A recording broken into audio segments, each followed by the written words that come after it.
All right. Hi, Angela. Hi. Yeah, good to see you. Just coming into Facebook now. That's great. Good. Hi, everybody. Just going to wait and for everybody to kind of come in. Oh, there you go. And then we can wait for people to come in, which is great. Oh, that's good. Hi, everybody. Welcome along this evening. We've got a really good chat coming up tonight with my dear friend Angela. We've known each other a bit of a while now, haven't we, Angela? We have, yeah. I don't want to try and remember how many years because I'm feeling really old at the moment. So yeah, it's been a few years, and I think I can't remember how we connected now. Was it through a dog? It's quite probably a dog, I think. Yeah. Yeah. Hi, Kim. Good to see you. Oh, great. Everybody's coming now. It's great. Good to see you. Hi, everybody. Say hi in the chat if you want to. I can see you in the chat. So we've got the wonderful Angela Curtis here. So what I wanted to do was to, I had a lot of people asking if they can very kindly kind of do the buy me a coffee thing and that kind of thing because of the chats that we have and all the education that goes on. And somebody else also suggested about putting some of the chats behind paywalls and that kind of thing, but I didn't want to do any of that. So I thought, wouldn't it be nice if people wanted to kind of say thank you with a few pennies? Why not pick a rescue each month? And this month it's Roti Rescue up in Somerset, which you run, Angela. Thank you very much. Yeah, that's good. We've had some donations already, which is great. So thank you everybody who has donated. Every pound, every dollar, every euro, whatever your currency, it really does make a difference. And it really does. It really does. We're grateful for anything, however small, because it all adds up and it really does help. We've got a couple of dogs, long-term dogs who are on medication. One has epilepsy. The other one is on doggy Prozac because he has PTSD. So that's monthly ongoings for however long. So it really helps. Well, we can kind of focus back in on some of the dogs that are under your care at the moment. So I think it's a thing that we forget about rescue, actually, especially the kind of independent rescues like yourselves. That it's not just about giving the dog a roof over their head. There can be other costs, of course, with clinical side of things and getting therapies and that. I also thought then, wouldn't it be nice for each rescue each month to get the person who represents the rescues come and have a chat with us? Because I think we were talking off air, weren't we, Angela, that we all know the great work that rescue does. We all know the rescue's there, but we don't see enough representation of it. We don't hear enough about it. We don't see enough things being shared about it. And that's because the people involved in rescue are too busy doing the rescuing. Right? Well, exactly that. working in the actual process of supporting these vulnerable animals. So let's start off then, Angela, with your kind of story, really. What brought you into dogs, really, and then especially end up running a rescue? As a child, I've always been fascinated by all animals, but I had a particular thing where if there was ever an animal, person, or something that other people were scared of or prejudiced against or didn't like, that made me even more fascinated, and I would then want to go off and know all about it. So I loved snakes and insects, and I actually in later life studied herpetology when I went into Zoo World, and ran the reptile house and worked with the wolves, which was fascinating. I got to do my two favourite things. So I've always had this fascination and always loved dogs from a very young child. We had dogs sort of in and out of the family, and if there were ever people walking dogs, I would ask to go and walk with the dogs, felt a connection, and just loved animals. So as I got older, I initially went into social work, and was quite involved in human behaviour, and then I was sort of doing more stuff on a weekend, and that was my therapy because the human work was very stressful. So I would go and do stuff, volunteer at various rescues and zoos and what have you. And I got to a certain age and decided that actually that's what I really wanted to do. So I went off and sort of requalified, studied animal management and zoology, and moved over, and was initially sort of in Zoo World, which I absolutely loved, but as you get older, it's not easy. And I had this love of dogs. I came by Rottweilers again by default because there was this fear around them, and ended up with a Roti who was very, very, very challenging. He was actually going to be put to sleep, I found out by default, and I kind of met him by mistake at a rescue centre. And then I was very annoying to that rescue centre because I shouldn't have known where he was or that he was there, really. So I constantly sort of plagued them and said, could I come in and work with him? Could I walk him? I was starting to do sort of behaviour courses and stuff online. And I think they sort of thought, oh, yes, you know, the novelty will wear off. So I would go in and walk Barney in their compound. And it was quite funny because whenever they typed his name on anything, it had 6 exclamation marks afterwards. And they would, if ever I went in, they'd say, you come to see Barney. And everybody sort of whispered about Barney because he was, you know, the devil dog. And eventually I kind of fought them to actually take him on. And he was more of a sort of a project for me, really, I think, because I was learning so much and wanted to know. And Barney was hard work, better than any book. And I got some things wrong. I got some things wrong in the early days, made some bad choices. And I look back now and know what I know. And that's part of what keeps me going with rescue, because it's like, I'm doing it for Barney. We'll get it right this time. We'll get it right with this one. Back then, the methods of training were pretty horrific. We went to a training class in a village hall, and we were there for half an hour because I hadn't realised that the guy running the class was ex-military. And I had tried to tell him that Barney was reactive and fearful. He was an ex-guard dog. But he insisted that we go into a hall with what had probably 30 dogs barking in it. And you can imagine the acoustics in this hall. And when Barney sort of lunged and barked at him, he tried to pick him up by his collar. And Barney then, of course, tried to bite him. And the gentleman, for want of a better word, just said we should put him to sleep. So I wasn't very polite and said, actually, I thought he should be put to sleep. And we left. But the good thing about that was I think that really made me determined that that wasn't the only way, and that I wanted to know more, that we, you know, and Barney was a long, hard work, but he actually lived until he was 11. The first 3 years of his life were very intense, and there were days when I did cry a lot and sat on the floor and thought, what on earth have I done? Because he had no socialization. He'd been kept in the yard and had been quite badly kicked and beaten. So he was reactive to everything. He would be uber sensitive. If we tried to go out on a road walk, it could be anything from a car to a lawnmower. Umbrellas were a big no-no. Anything that came past, he was hugely fearful and worried about, and did, you know, a big display of shouting and lunging. So of course we both got labelled as the, you know, the mad woman and her Rottweiler, but that made us even more determined, and we worked really hard, and that just gave me a passion then for the breed. And I think people started to contact me way back then again because they'd got Rotties that had issues, and I then started to go and work with some other rescues, Roti Rescues, and that kind of gave me ideas about wanting to do it, mainly how I wouldn't do it. And no, you know, disrespect to them, but I was going to large kennels with huge blocks, very few staff, dogs that were stuck in kennels for long periods of time. There weren't really proper assessments. So staff were bringing a dog out to try and meet somebody for an intro, and it was going ballistic, and who's going to want to take, you know, the dog was hyper stressed, and the whole of the kennel block was very stressed, and that made me really think about how I wanted to do it. And in later life, I was able to do it because my mother, bless her, she lost a battle with cancer, and she did rescue sort of as I was growing up unofficially. She would take in anybody who didn't want their dog. She was one of those. So we had all sorts of numerous creatures in the house. And I was bitten a few times, and I learned that, and she would always say, it's your fault. I told you not to go near that one, or, you know, leave that one alone. And she was just one of those people that she didn't have any qualifications, but she knew and had this intuition, I guess, as some people do, about dogs, and they all loved her. She was never bitten, and some of the most aggressive dogs came in, and I think I learned a lot from watching her.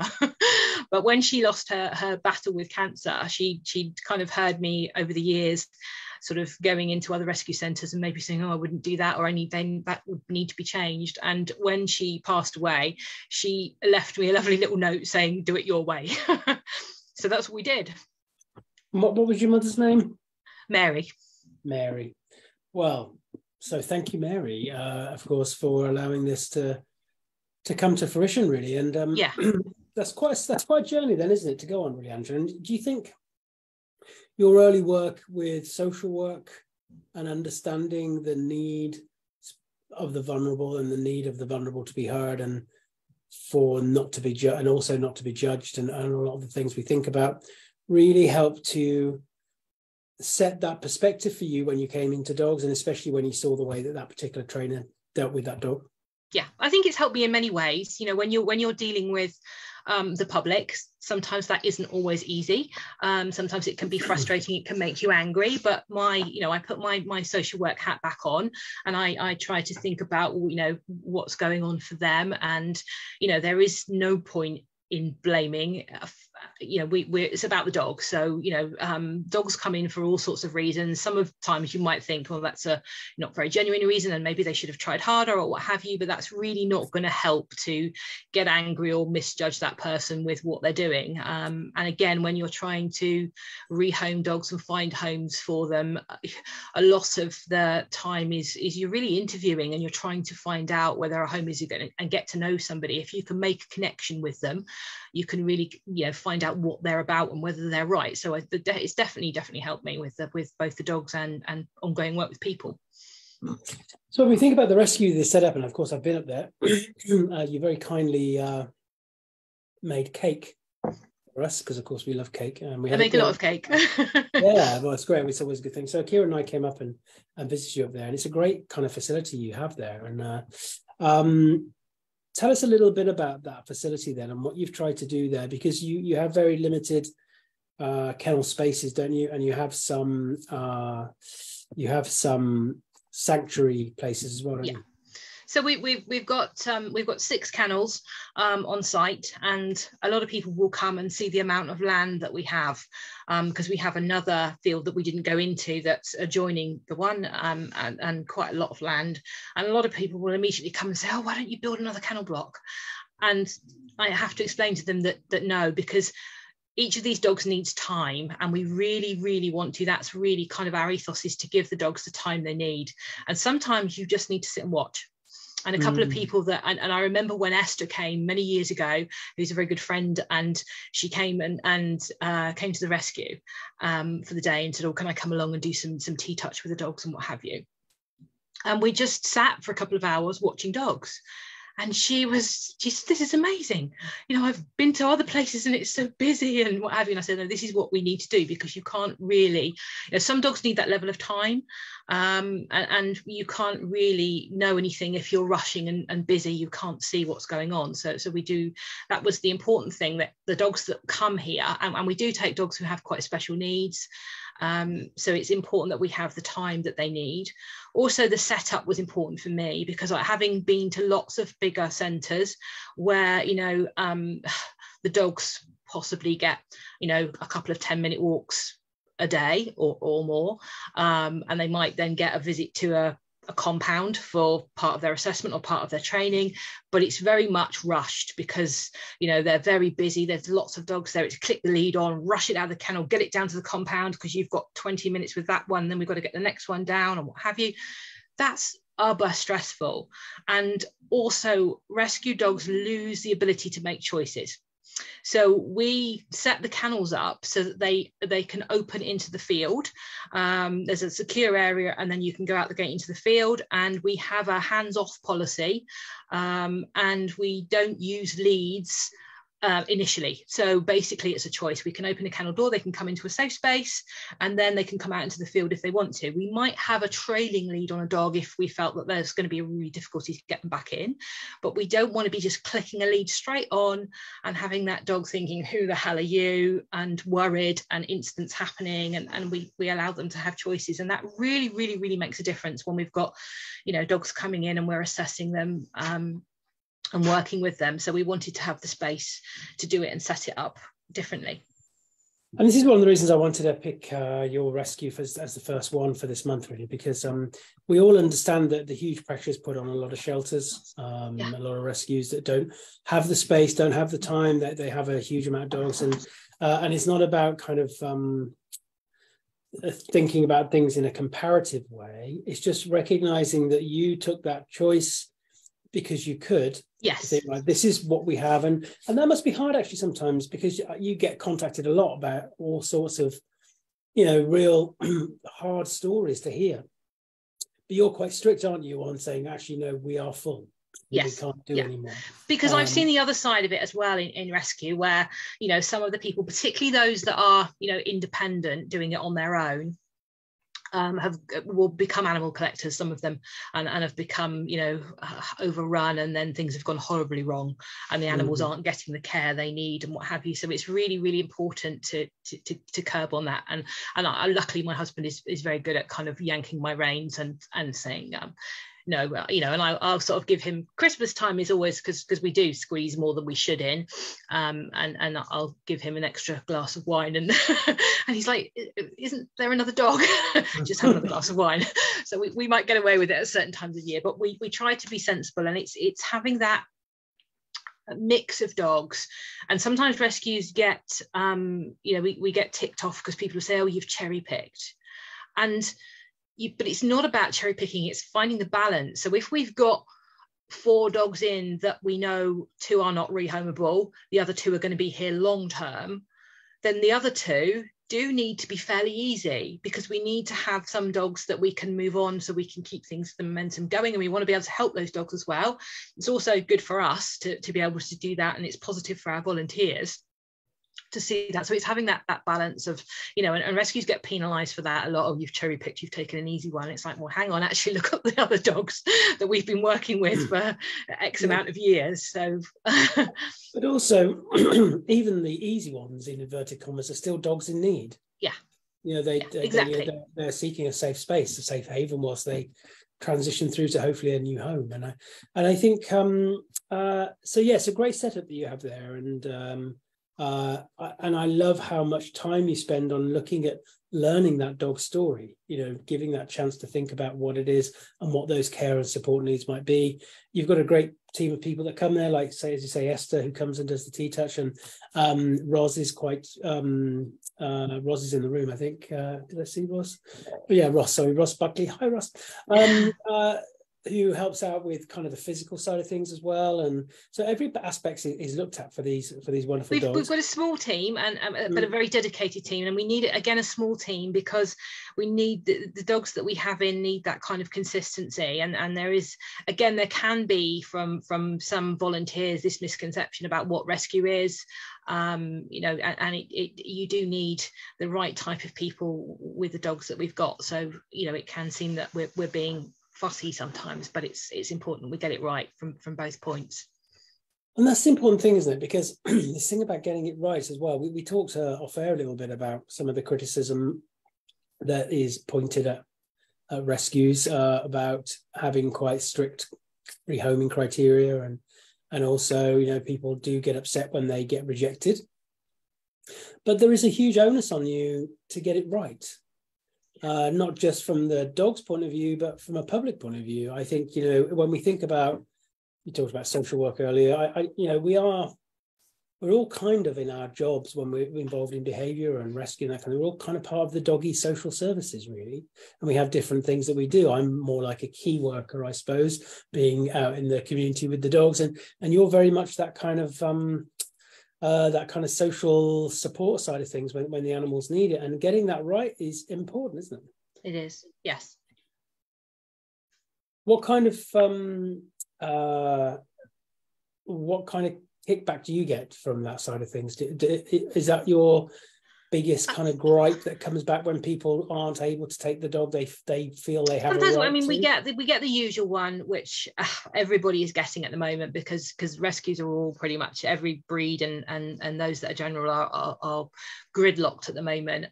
We hadn't really survived from the back of the pandemic, with all the breeding that went on then, excessive breeding, some good, some bad, and now we've hit the economic climate. So a lot of people have genuinely lost their homes, their jobs, or are panicking, you know, they're struggling to feed their kids, so dog needs to go. So we do get a lot of the, if you can't take it, it's going to be put to sleep, and that for me, again, you become conditioned. I've heard that a million times now. So whereas that might upset some of my newer volunteers, that just goes because I just sort of try to give people other options, and not because that can, it could, in the early days, really, you have to be careful of your mental health when you work in rescue because of what you're dealing with, and so yeah, that's quite a hard one. And the other side of it, I guess, is if you do have the odd person who might fail a home check. I think we're very thorough now. With most rescues, we'll have an application system. So people fill out quite a detailed application form even before we go and home check. So you kind of got a good idea, and you can turn down at an earlier stage. But if we have had the odd person who's maybe failed a home check for a genuine reason, who can then get quite nasty and not understand why. A lot of people don't understand when we say no children, or if we say no cats. They don't get that, and there's one person out there, and she's, I've done this a million times, I've got 6 cats, he'll be fine. And they're not getting the level of assessment and what we're saying, and we're not prepared to risk that. So that can be the kind of things that you get a kickback on. Thankfully it's been quite good for a while now, and we haven't had any of that, so it's quite nice. With the local rescue that I'm involved with, there are some people who have a sense of entitlement for these dogs. Yeah, I think that's one thing. So when we think about working kind of rescue more widely, the pandemic was a really tough time, wasn't it? On many levels. Yeah, really difficult. I mean, there was so much breeding went on, and a lot of people that had never had dogs before went out and got dogs, and those people, maybe because they've never had dogs before, didn't know what they were doing, so they were going to the puppy farmers or the backstreet breeders. And I think people were lonely, and people were seeing this kind of idealistic idea of this person out there having this fabulous walk with this very nice dog that trotted along, and that's what they wanted, but without thinking about how you get that and all the work involved to get to that stage, and the fact that that's a well-bred dog that somebody got from a good breeder, and of course the backstreet breeders and those who just really want to make money out of it jumped on it, and there were dogs flying around everywhere. So there were a huge amount of breeding going on. For us, we tend to not really, generally we don't, unless there's really something genuine going on wrong, we don't see the dogs when they're puppies. Occasionally we'll see puppies, but very rarely. It's usually when they've got to sort of 7 months plus, because at that stage they're big, they're jumping up, they're mouthing, they're barking, they can be destructive, people are getting worried, scared maybe because of the size of the dog. So that's when they're starting to contact the rescues. Some people, and it's better, obviously the earlier we get them the better.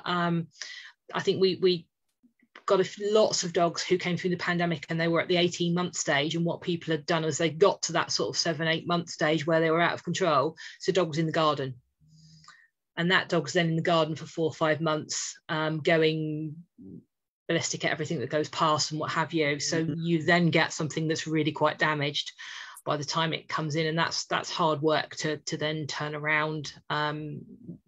Poor animals, some really sort of stressed out dogs coming in, so that's really hard. I saw a statistic from a couple of years ago, and it probably might be the same now, that 45%, this is in the UK, of dogs that ended up in rescue in a shelter were adolescent dogs. And I think people get to that point because there's this lack of awareness for the general public, because they just aren't aware of how challenging adolescence is, and it's a shame, because for many people who do relinquish the dog during that time, they might just be a few months away from that dog starting to regulate better, mature more. We do a lot of stuff on, we're quite lucky in that we have managed to change people's minds, and we do an awful lot of support as well. So if I can't take a dog, I'll still talk to the person and say, well, look, what's the reason for rehoming? And if it is because of behavior issues or training, then I will try and talk to them and refer them on to somebody else. And I know I've probably asked you numerous times, what's a good trainer in this area, who do you know in that area, for that purpose, to say, look, hang on, if that's the only reason you're getting rid of this dog, you can financially keep it all the other things are okay. It's just because you're struggling with this. How about we get you and put you in touch with somebody who can help you? And a lot of people have then rung me back sort of like 4 or 5 weeks later saying, yeah, I went out with a trainer and we're really working on this now, and I realise now it's just a stage. And you're like, yay, that's, because ultimately if we can keep a dog in a home, that's even better. So that's a big aim. And I know a lot of the bigger rescues maybe don't have time to do that, and not everybody wants to do it, but if I can, I will always try and talk to people and say, look, can you work with this dog? Can we give you some support? And if they're local, if they're around this area, that they can come here and we can help them. So that's another sort of aim that we have. And also you do a huge amount of advocacy work for Rottweilers. And part of the issue there as well, I think, is the misrepresentation and the kind of what's the word, brain's gone, but anyway, the misrepresentation of the breed and how it's demonized even now. And there is still a part of, especially within dog training, I think, this notion that we talked about this off air a little bit, that if you're not firm enough, if you don't treat them like this, then they're going to basically take over and you've got a problem in your hands. Whereas in fact, as you know, as you said to me, that the breed is actually the opposite. The reason that you might have problems there is because they're actually very sensitive. They are really sensitive, and so many people have, and a lot of dogs have, that's many times we've had calls about bite cases, and when you actually, interview and root down through, it's because they've done some aversive training, and the dog's got fearful. And lots of people do still believe that, and there are certain organizations that still promote, you can only, if you're going to work with a Rottweiler, you can only train it in that way, and the old dominance theory and everything comes out, and some really aversive methods. So we still fight that battle. It's not as bad as it was. And I think when, as far as the positive Rottweiler community, they are a really good crowd, and they all really support each other, which is, and I think because they're used to the prejudice that the breeders had, they're actually a really good close-knit community.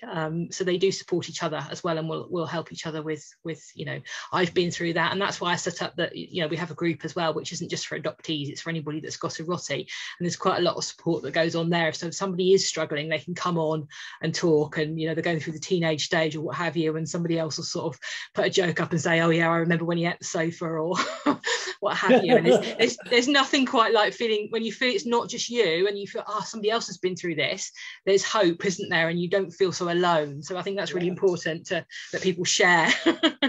And it's really important because we've talked before about, the general public have been sold this con really with the huge big explosion in the marketing of dog training, that dog training being the boss, getting obedience, getting compliance, whatever you want to see it, is all you have to worry about.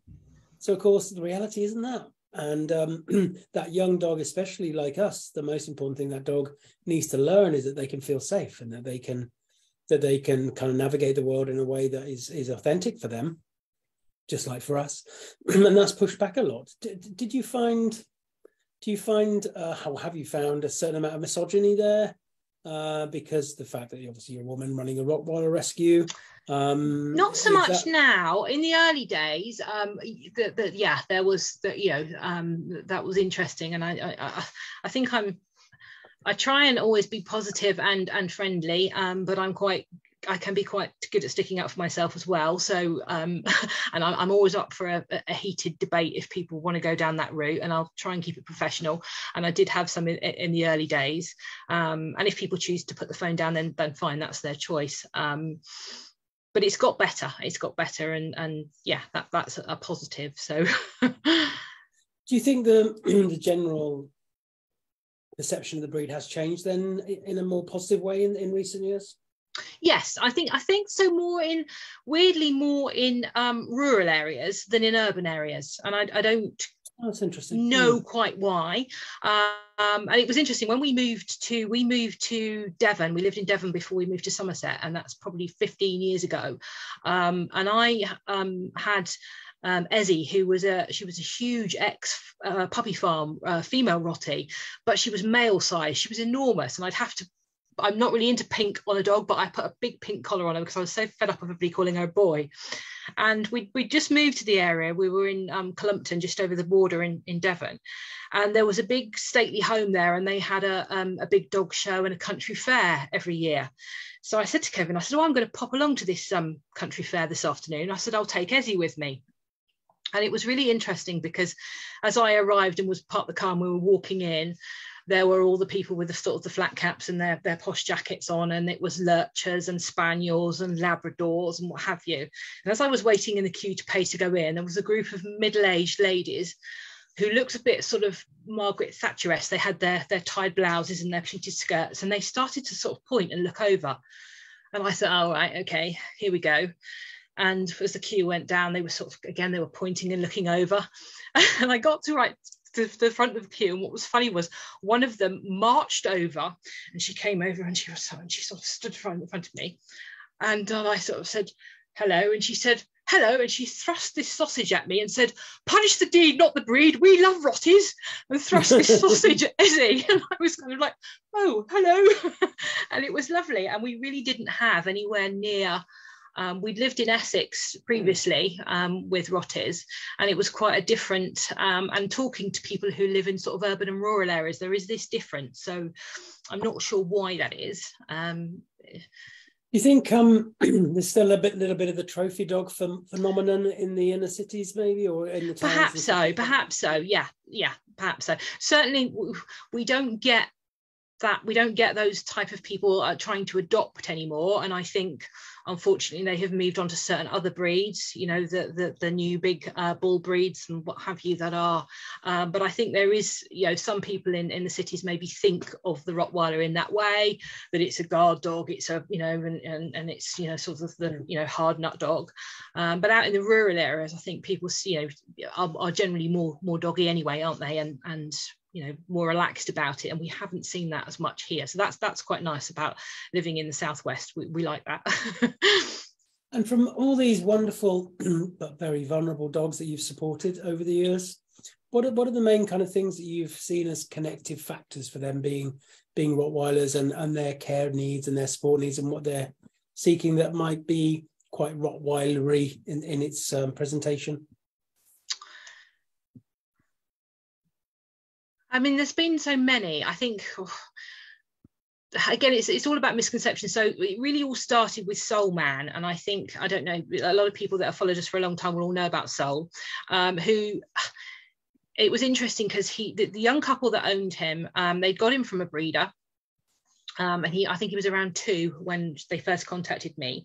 And they were having, you know, he'd had quite a lot of behavioural issues, as they put it. He'd seen a number, I think they'd seen 6 behaviourists, but they were actually nurses and they were emigrating to Australia and they needed him to go to a rescue. But they were very honest about him. They said, we got him as a puppy, everything was fine as he was a puppy, but when he got into the teenage stage, his behaviour changed quite dramatically.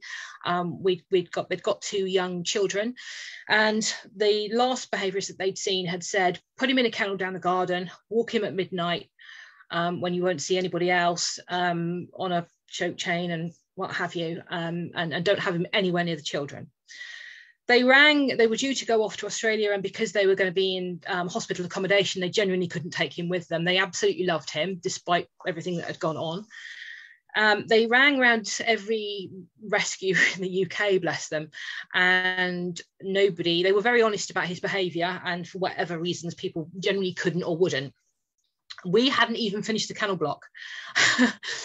And they called me, and it really played on my mind. And I said to Kevin, could we finish that kennel block that kennel number 1 any sooner? So he really worked hard, and we got it. And Soul came in.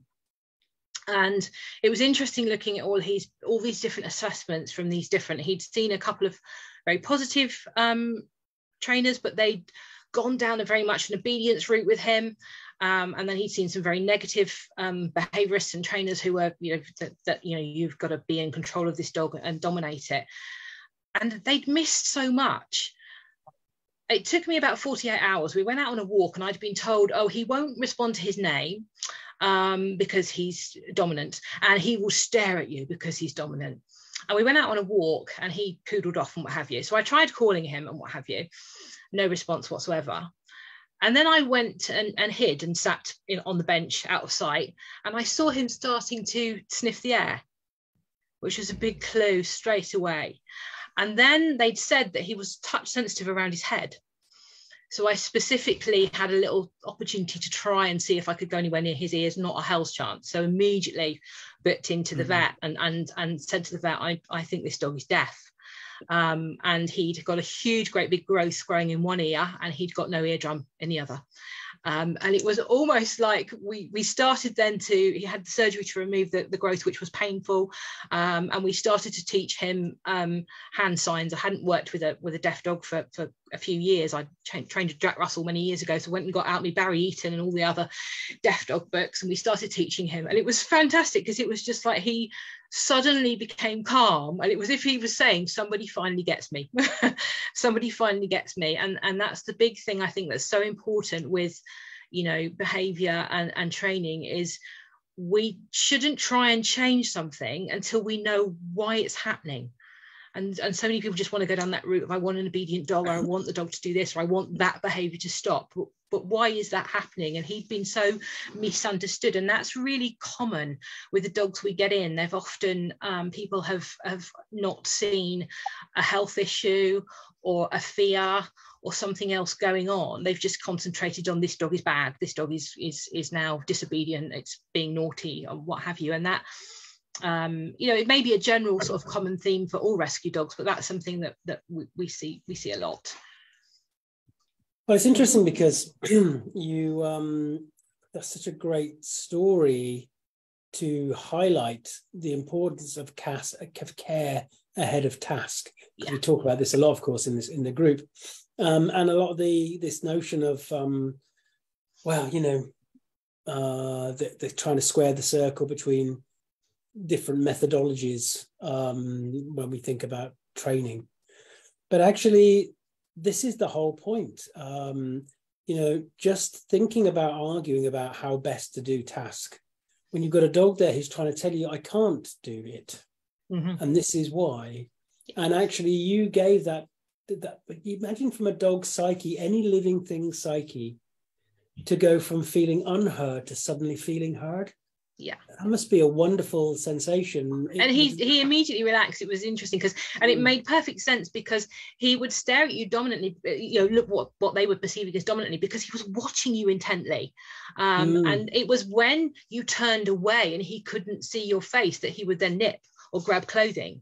But if you changed the position that you walked him in and make sure you were always so that he could see you, he stopped doing all that, you know. But because they said, oh, it's naughty, so we you know, we tell him off or what have you when he grabs, so it became even more intense, and you've got this great big Roti coming up your sleeve and you know, so on. So he was a really, really interesting case, and kind of made me again more determined that we would help those and really look at and have the time to make sure we found out what was going on for each dog. And you made a good point there as well about the fact that I gave a talk at the ADCH conference, the Animal Association of Dogs and Cats Homes, putting this point over really about the move away from just focusing on making dogs adoptable.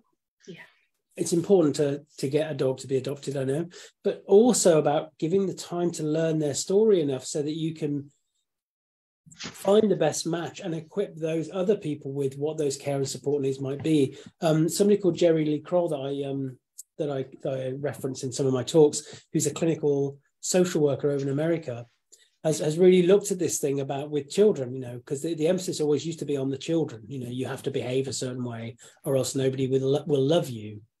And that can happen a little bit with how we just want to try and get dogs to do things and perform in a certain way just so somebody would rehome them. But I think what you're talking about here is just giving the dog a really chance to tell their own authentic story, really, and to kind of have those kind of care needs being met. And it just shows the damage. We know this anyway, of course, but the dominance thing is still so much ingrained in the psyche of the kind of the zeitgeist, if you like.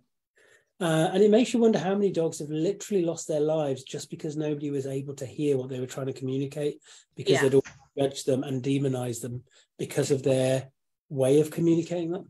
Yeah, I do think that's, that's probably quite high. And that's what we, again, we pride ourselves on the fact that we can take time to work with some of those special needs dogs that need longer, and need to stay with us a lot longer. There is, I don't know if it's still the same, but a lot of the larger rescues were on this 21-day turnaround. And when you think about that, trying to make a dog, get a dog in and assessed and rehabbed within that period of time, that's just crazy, isn't it? It's not going to happen for and it does have a knock-on effect. So if we think about rescue more widely, both of us have friends and colleagues who work in rescue. I have friends who I work quite closely with in rescue, and there's a huge amount of pressure on the guys and girls on the shop floor, if you like, because there's I think there's a big disconnect, especially the bigger the rescue, between those who are doing the number crunching and that side of things, and those on the floor who are trying to provide care. And when I spoke at the ADCH conference and just talked about some of these things, loads of people stay behind, and we're talking about the fact that they feel in their own rescue that there's a lot of pressure on them to do task ahead of the fact that they want to do care. And I think it's very challenging. And the kind of people that get attracted to rescue it's their compassion and their dedication that brings them in through the door. And sadly, that can be taken for granted a little bit, because if I think things are getting better, but we still are a way off people who work in rescue and shelters having the pastoral care and support that they need, I think. Yeah. I think I'm kind of glad that we don't employ anybody. We have our volunteers, and we try and look after them and care for them. But I do, when I go into larger rescues to assist them or do assessments, you see it, and there are some improvements being made. But it is very difficult, and the time factor, the sheer volume of dogs that they have in some of these centres, and you can see staff, just that, they're not even really have the time to connect with that dog. That dog's just on a lead and up the road and got to be back in so they can get the next one out, so they can get the sheer volume of dogs out for their walk. And that's just really sad, and sometimes that can be detrimental. It's not rehabbing, it's actually making the dogs worse. Yeah, and I think and it has a huge knock-on effect to the emotional well-being of the professionals that are working in that capacity. And my husband, as people may know, is an end-of-life nurse in a hospice, which many would think as being right up there with the challenging jobs. But he's been to the rescues with me when I've gone along to do things, and he said he couldn't do that job. So that's a real testament, really, to the amazing work that you all do in rescue and shelters. And it's very much overlooked. You've got people who aren't paid enough, who work often longer than their contracted hours because they want to be with the dog, who aren't necessarily getting safe spaces to offload. They aren't necessarily getting what we would class as supervision, the chance to be able to have a safe space to offload. And quite often, I've worked at a couple of places where I've gone along just to kind of give some advice on assessments and that kind of thing, but also talked about emotional health, where quite often the people working with the dogs or the cats or the birds or the rabbits or whatever the animal are told not to, you mustn't get involved, you mustn't get emotional, you mustn't get connected. But the point is, you are going to get all those things, Angela, but now you feel you can't talk about it. Yeah. So it's a double whammy, isn't it? It is. And I think it's so important that, if people, we've had that in the past where we've had cases that have come in where the dog has been perhaps abused, and it's obviously, they might see things that are quite distressing, that a dog is underweight, or cigarette burns we've had, and all sorts of things, that we do talk about it, and we might get on with it at the time and do what's needed, get the dog to the vets or what have you. But it's important that we have our chat and our cake, which is that was my joke about the cake, really. Cake is our therapy. And it's also a good opportunity, if you get someone to sit down and eat a piece of cake, you can talk to them.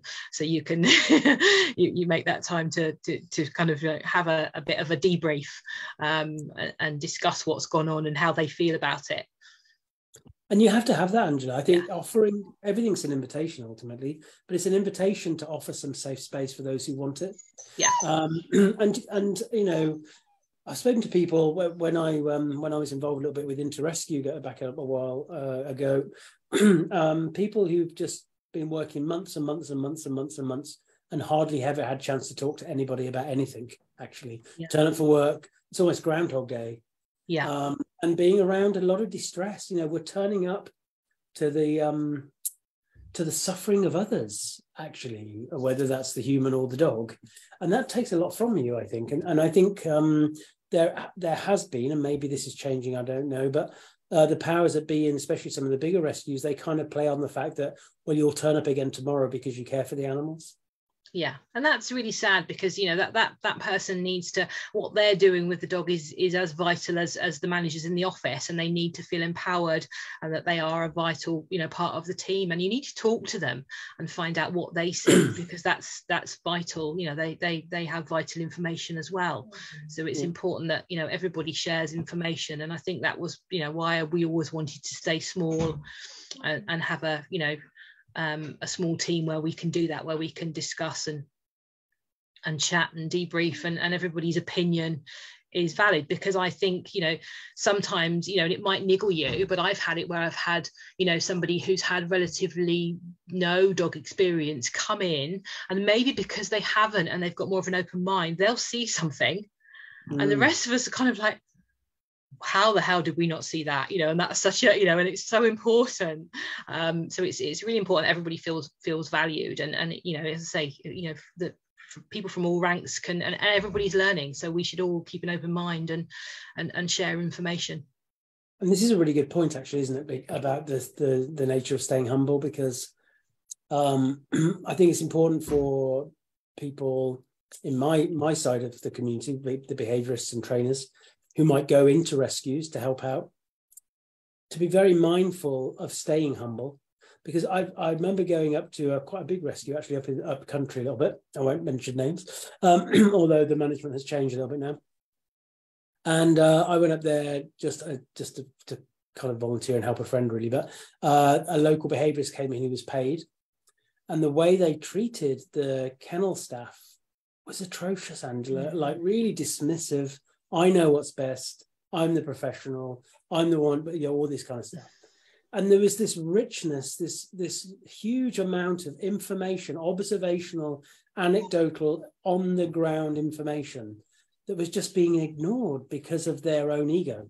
And I that's think really sad. That can happen a fair bit, actually, I think sometimes. Yeah, I think and that's a detriment to the dog, isn't it? Because you're going to miss, stuff's going to be missed, and those, those people that are out there every day walking it, and have got, and I've seen improvements, and some of the bigger rescues that didn't really talk to their, volunteers and their dog walkers that came in, now making the time to, or putting up sheets on the kennel, a note sheet, and saying to the person, even if you don't, can you put anything down about that walk that's valid, if you notice anything different, or if you think there's something, and again, that gives them the opportunity to put what they have seen down, and it's then at the end of the week it can be noted, because that's just vital information.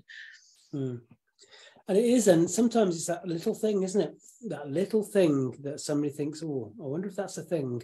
And they need to feel that they can say, I saw a thing. Yeah, definitely. Yeah. Where do you think, what's your kind of feeling regarding the rescue community moving forward? Are you optimistic that the right changes are being made? Or do you think it's almost, or do you feel that it's never going to shift unless the government step in and look more about the kind of welfare considerations regarding good breeding and responsibility for dogs and that side of things? It's really difficult to know that, isn't it? I mean, and again, there are things like, the pandemic. How could any of us, we'd never predicted that would happen. So that was something that there's always going to be the uncertainty of things that we're not going to know about. I think, more is being done in rescues, and, there are now organisations that, you can join and become part of kind of regulation. And I think that is a way forward. There are, unfortunately, quite a number of now what we call sort of backstreet rescues that are popping up a bit like backstreet breeders, and these organizations are a worry. It's not to say that perhaps that person doesn't have a good heart, but they tend to be somebody who just wants to do it. So they'll take a dog from a pound, which is fairly easy. You can, if you offer the pounds with the strays, a rescue place, they don't really vet you very well. I remember this from the early days. And it's been a worry because Joe Bloggs has decided that they are going to set up this rescue from their home. They don't have any kennels or anywhere to put the dog. So what they'll do is they'll offer the pound and say, I can take said dog. And then they'll put a post up on Facebook saying, I need a fosterer. And they put up a sob story about a dog they have no clue about. And, somebody down the road with 3 kids and, what have you, who's always loved dogs, says, oh yeah, I can do that. And there have been a few horror stories where, because this is an unknown dog coming from a kennels, unassessed, going into someone's home, it isn't really having any proper procedures done, and then he's rehomed on again. So I think there is a need for some kind of regulation of rescues, really, because that's a worry. Yeah, I think that's a good point. I think we need to think about, the more we learn now, the more we learn, the more we're being evidence-based, because we've kind of known it anyway, the sentiency of dogs and the special place they have in our life, but also, and again, we've found this out recently with the tragic case with the dog walker, the tragic consequences when things go wrong. Every element of the system around dogs needs to be looked at, I think rescue is part of that. And I see it myself, you're right. I think a lot of people have a big heart, but that isn't enough, though. I don't think that has to be factored in with the head of what you're doing. And I see it myself locally, foster place needed for so and so and so. So like, just anybody off the street can come along and just give this dog a thingy without thinking about what the dog's needs are or what their needs are. And we see it an awful lot with the dogs coming over from various countries, Romania being one of them, and a lot of these so-called rescues will go on a real sob story. They'll put up the dog is at the kill shelter. And I've had a couple of, I had somebody ring me about a Roti cross late one Friday night. She had agreed to take said dog because there'd been a real big sob story about him being in the kill shelter, and there were horrific pictures on Facebook. But she was told he was cat, dog, child friendly. And maybe she was a little bit naive, because if you think about what he'd come from and where he'd come from, was that likely? But they'd given her the whole sob story. So she parted with, via PayPal or a bank draft, 500 quid for the flight over and whatever. And said dog was delivered at midnight on a truck, and she had to go up to the end of the road and collect him on a lead and brought him in. And he was then a quivering wreck in the kitchen, who was snarling and growling, and nobody or anything could go near him. Yeah. And at that point, she was then trying to ring the rescue, and the phone number didn't exist anymore. It had been, cut off. And I'd like to say that that's a rare case, but it wasn't. There is still an awful lot of that going on. Well, there is, and I think I read an investigatory piece of the day by the RSPCA about the amount of puppy farms in Eastern Europe, where people are thinking they're bringing in a Romanian dog from, with that sob story, and these puppies were all found by the side of the road. In fact, they're just coming from a puppy farm. So there are always those who try and do it well and reputably, but we have to recognise that there are many who are just looking to have another way of making quick money out of dogs. And this thing about dogs more generally as well, and I see this as I see this error made with from home style rescues. So the dogs come from a family with kids. We make a presumption that dog is now good with kids, without thinking about that. Well, the dog didn't exactly knock on the door and say, can I come and live with you and your kids? We don't know what experience they had or what level of suppression. And it's a big error I see a lot of the time when I'm working with clients, and I might see the report or the assessment done. I say that in loose terms, done by the setup previously, where there hasn't been an assessment. It's all been done on, well, the dog lived with dogs before, so the dog, it should be okay. Or, we had the dog for a day and the dog was okay. And it's actually very hard to do assessment when dogs are in crisis. And this is a big challenge for any even the reputable rescues, the ones that do it well, it's still a challenge because you can only really see the dog in the state to which they are there and then. That doesn't mean necessarily any representation of their future self. No. Either way, you know. Yeah. And that's why it's so important. Again, I think it goes back to why we do it the way we do it, because you know, a dog can vary from different points of the day, you know, and if you think about us, our mood, you know, my mood first thing in the morning to, you know, to midday and evening, so it's really important that you see that, and there's so much more to it. Sleep pattern, you know, we've been lucky, we've got cameras in the kennels, so we can actually look at, and it's valid, very valid, because we ended up having an epileptic dog, so we can monitor her, but it's really important to see things like that. How well does a dog sleep, because that really can affect their whole demeanor and how they behave as well. So it's so vital. It is. And I think back to when I had my breakdown and when I was in a bad place, and when I was in crisis, and if anybody had done an assessment of me then and decided, well, this is who Andrew is, this is what he needs forever, it would have been a very different picture, I think. Well, that's great. Well, Angela, I think we can all agree really that what you do is amazing, and I've never not been inspired by you. Whenever I see the things you do and the work you do, I know you're very humble, and it's hard to take that kind of thing, but it's true. And there's been many. I think, however, I don't think any rescue will ever be perfect, because there is never ever going to be enough time and enough money. But we keep going, and we try and do the best that we can, and that's the important bit for me, is to think of the dogs and do as much as we can with them. And I think there's many levels here as well, because not only have you done the crazy thing, because it is nuts, Angela. It's like, oh, I know what I'm going to do. I'm going to set up my own rescue, and that's what we're doing. So that takes a lot of courage in itself, but also the advocacy work you do for the breed, the way that you promote modern progressive practice, and how insistent you are on that, you know, and how thorough you are. I think when we first met, you really did your background checks on me before I was able to touch one of your dogs, you know, because it's really important for you. And despite all the pressures on you, despite all the complications that we've talked about today, all the kind of challenges, that element of advocacy is right at the top of what you do. Yeah, and I am the optimist, and I'm where I have bad days like everybody, but I always try, and I think that's a bit of mother. I always go back to thinking about what mother would have done, and she has a bench in the field with a little plaque on it, and if I'm really struggling, I will go and sit there of an evening with my glass of wine, and I kind of ask her for help, and we have a weird kind of chat, me talking to the trees generally, but I think about what she would have done, and she'll do in her best posh voice, Angela darling, and I can still hear that. Mary sounds absolutely fabulous, darling. Oh, yes. Well,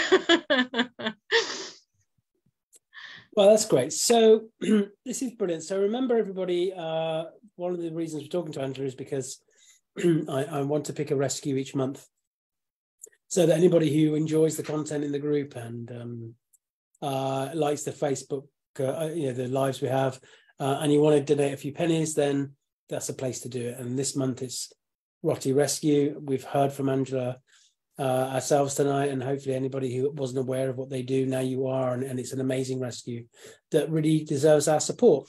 I know times are tough at the moment with cost of living and everything, but if you can afford a few pennies, then every penny really does count. It does, yeah. Really does count. And I'll make sure that we share in. And again, thank you to all those who've already donated. That's great.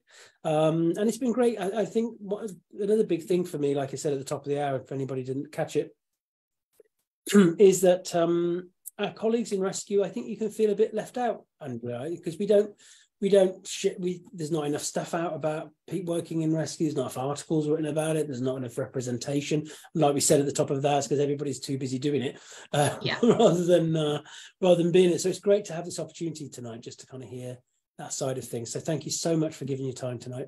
Thank you for inviting us. It's great, fab. And we'll be up for some more cake soon. Yes, of course. Yes, we must have summer cake. Yes, let's do summer cake. Oh my God, it's going to be a year before we know it, isn't it? It's crazy. Time flies by. Thank you, everybody, this evening. Colin's been writing quite a few things. I know you know Colin well there. And thank you, everybody. I'm going to make sure I share the link to the Roti Rescue in the chat here, and also I'll put it in the main thing. And thanks again, Angela. And our next chat in the group, should have this ready really, but bear with me, as they say. Now there might be one next week, but I can't say yes yet because they haven't confirmed. But the next one is February the 2nd with Roman Gottfield, who's going to come in and talk about all sorts of things. So Roman's going to be a really good chat for us. We might have a really big guest next week, but I'm just waiting to confirm on that. So I'll let you know. I have to hold you in suspense. Thanks, Angela, and thanks, everybody. Have a good evening, afternoon, morning, wherever you are. If you're watching this on YouTube, please hit the subscribe button and take care.